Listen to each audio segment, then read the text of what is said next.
Que Deus abençoe a todos em o nome do Senhor Jesus. Nós estamos aqui mais uma vez para falar mais a respeito da obra que o Espírito de Deus realizou em nossas vidas. Mas antes, vamos fazer uma oração. Se você pode, aí onde você se encontra, feche os seus olhos para entrar em espírito de concordância conosco, tá bom? Senhor nosso Deus e nosso Pai, em o nome do Senhor Jesus, nós nos colocamos diante de Ti, primeiro para Te agradecer, meu Pai, pela obra que o Senhor realizou em nossas vidas e pela obra que o Senhor tem realizado através de nossas vidas, principalmente através do nosso testemunho. E o Senhor sabe, meu Pai, que a nossa finalidade, o nosso objetivo, através desse testemunho, é justamente alcançar aqueles que estão vivendo o que nós vivíamos no passado e que estão passando pelos problemas, pelas lutas, pelas provas, pelas tribulações, pelas perseguições, que ao longo desses anos que nós temos te seguido e servido, passamos, e assim como o Senhor nos guardou, nos livrou, nos protegeu e nos aprovou, o Senhor faça o mesmo com aqueles que estão enfrentando também as mesmas situações, meu Pai. E que o Senhor venha levantar os que estão caídos, fortalecer os que estão fracos e resgatar os que desertaram, meu Pai, por uma razão ou por outra. E que o Senhor tenha misericórdia daqueles que nos perseguem, daqueles que nos odeiam, tendo razão ou não, segundo o pensamento deles. É o que eu te peço e desde já te agradeço em nome do Senhor Jesus. Amém.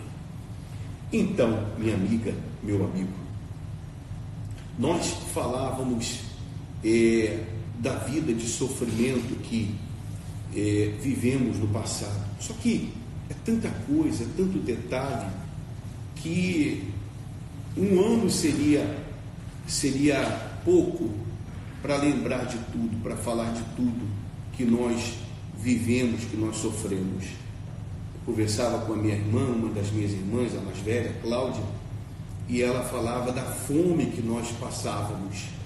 Foram várias as ocasiões que nós não tínhamos um gole de café. Não é só comida não, era um gole de café. Foi uma das coisas também que contribuiu para a nossa entrada na vida do crime.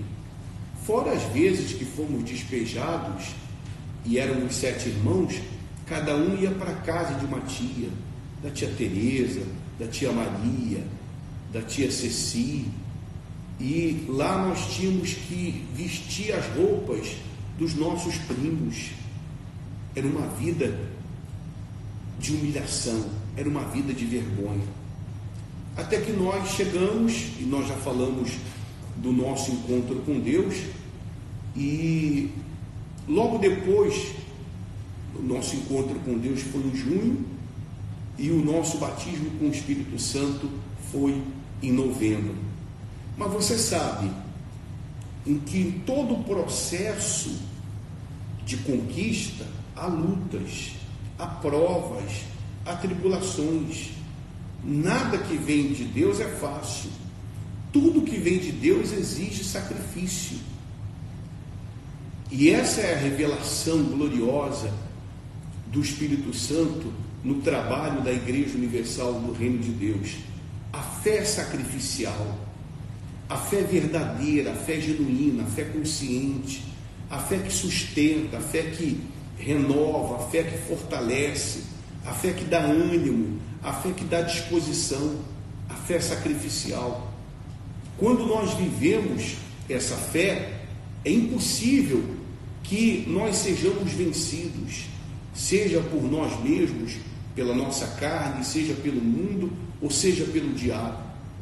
Sabe, minha amiga, meu amigo, essa é a diferença, não desprezando os outros, até porque eu não conheço os outros, eu conheço a Igreja Universal do Reino de Deus, mas essa é a diferença do nosso trabalho com os outros trabalhos. Nós vivemos a fé sacrificial, a fé bíblica, não a fé do Antigo ou do Novo Testamento.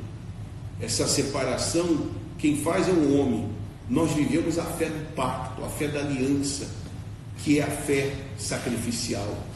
O bispo Macedo sempre costuma usar como exemplo o casamento.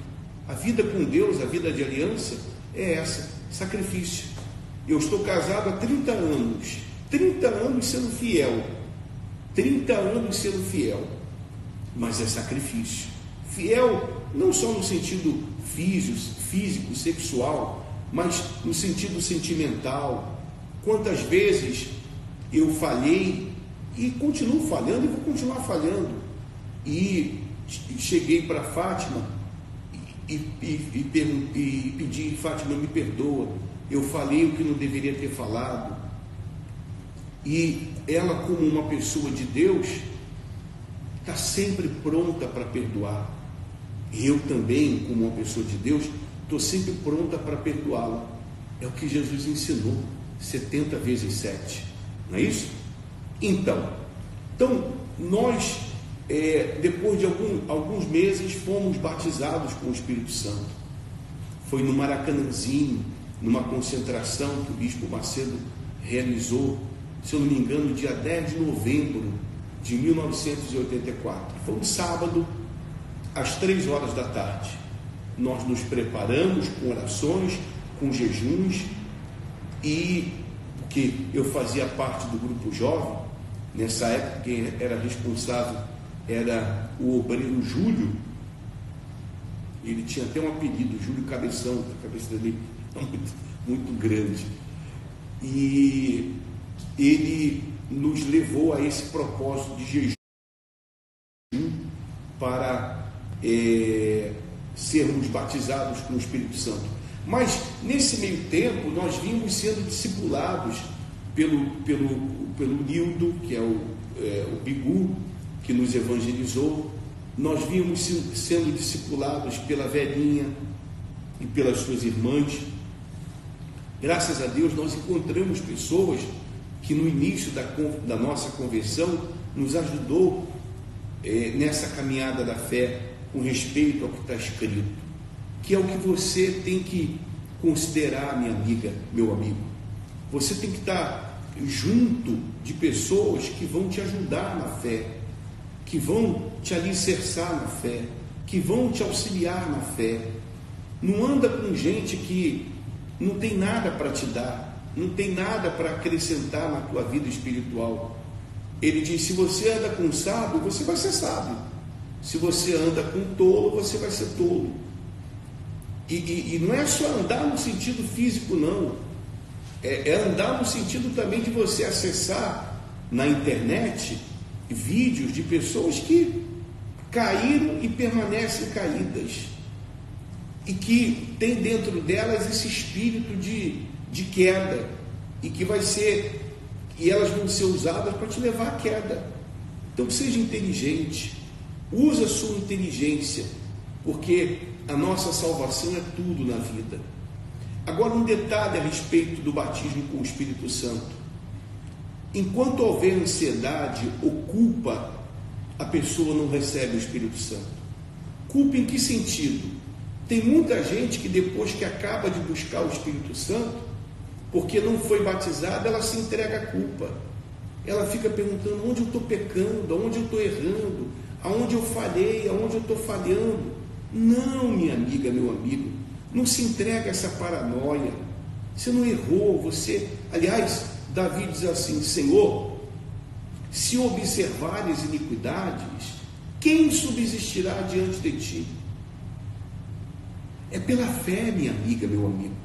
Não é pelo que você faz de bom, deixou de fazer de bom ou fez de ruim. É pela fé. Nós nos aproximamos de Deus pela fé. Nós entramos na presença de Deus não pela nossa justiça, e sim pela justiça que há no Senhor Jesus.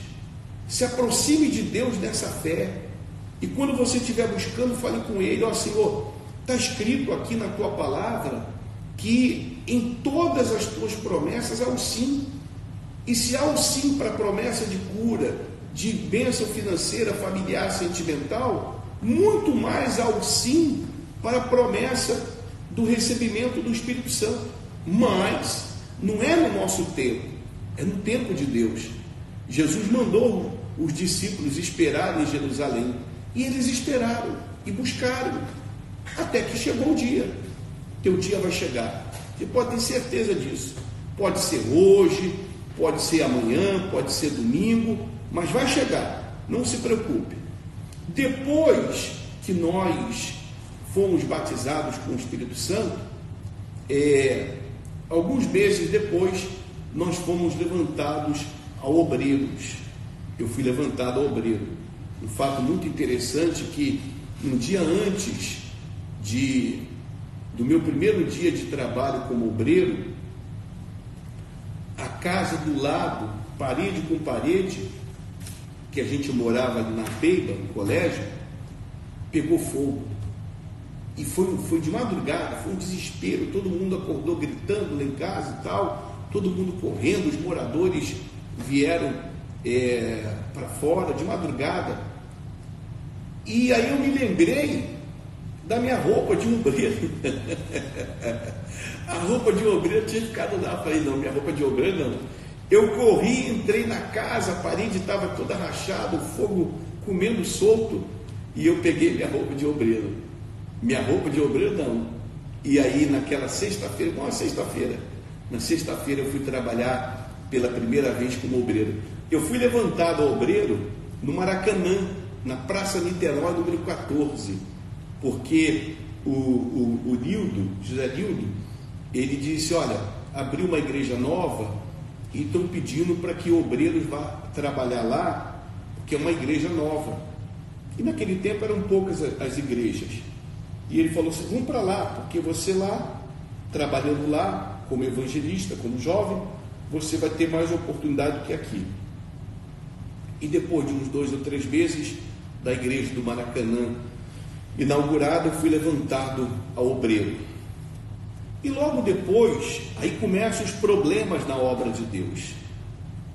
Logo depois, vieram para essas igrejas alguns pastores que tinham vindo de outra denominação. No início, em alguns casos, dependendo, a igreja aceitava pastores de outras denominações ser pastor na Igreja Universal. E você sabe, pastores de outras denominações vêm com outras ideias, vêm com outros pensamentos. É o vinho novo e o vinho velho. E eles vieram com outras ideias. E os pastores que estavam lá na transição, eu não vou citar os nomes por questão de ética, eles não aceitaram. E um desses pastores, toda sexta-feira, levava a gente para o monte para orar por esses pastores, para que eles saíssem, porque eles estavam causando divisão, eles estavam causando confusão, porque nós havíamos aprendido que não podia isso, não podia aquilo outro, e eles vieram com outro pensamento, não pode isso, pode aquilo outro. Talvez você pergunte, o que? Não te interessa.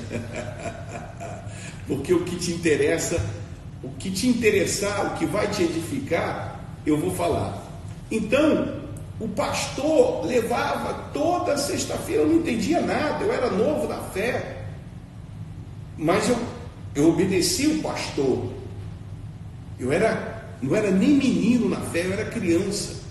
E eu era tão criança na fé que uma vez no monte ele falou assim, coloca a boca no pó, coloca a boca no pó. Eu não coloquei a boca na terra e tinha um cocô de cavalo.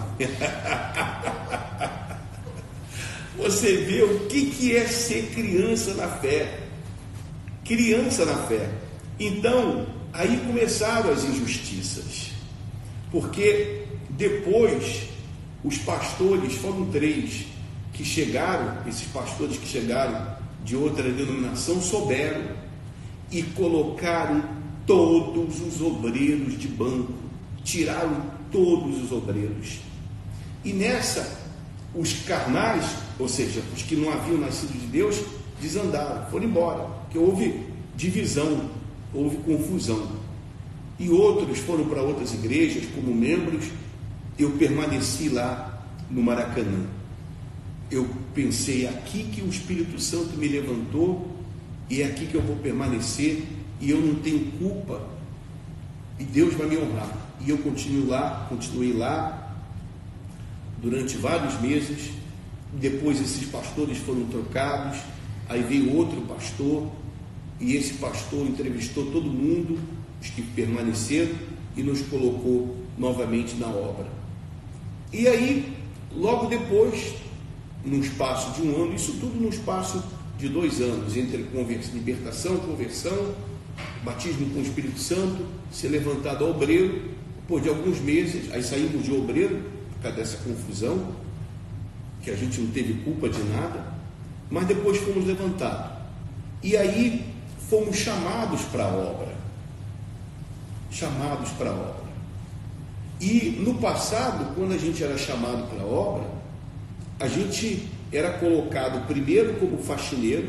No meu caso foi assim, eu fui colocado como faxineiro, larguei o meu emprego, eu tinha meu emprego, larguei, fui colocado como faxineiro, e durante uns 9, 10 meses eu trabalhava da seguinte maneira: eu fazia reunião, depois limpava a igreja, depois participava da reunião, depois da reunião limpava a igreja. Era assim, sem ganhar nada.